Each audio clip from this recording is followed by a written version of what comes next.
যেদিন the legendary পেলে মারা গেলেন ওদিন you put up a post, একটা পেলের ছবি ছিল, একটা ভিনিসিয়াস জুনিয়রের ছবি ছিল, আচ্ছা you posted it and that actually went wrong. I am very curious to know. I not just me, everyone. Laugh my heart out. I'm বলছি.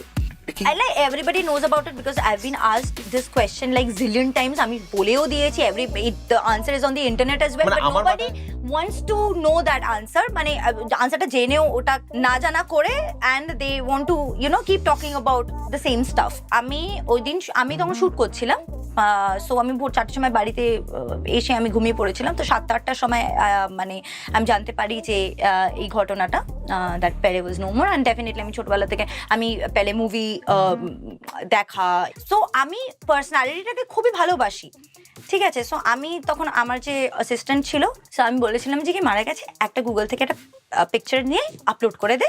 তারপরে আমি দেখে বললাম এই ভাই তুই কার ছবি আপলোড করেছিস, না বলে আমি গুগলে পেলে দিয়ে এসেছি। মানে এটা তোমার ভুল ছিল না, মানে ইটস ফার্স্ট লাইক তুমি না জেনে ভুল করে দিয়ে দিয়েছো, বড় কিছু আমারই পোস্ট করা উচিত ছিল, তো সেটা রেসপন্সিবিলিটি তো আমাকে নিতেই হবে।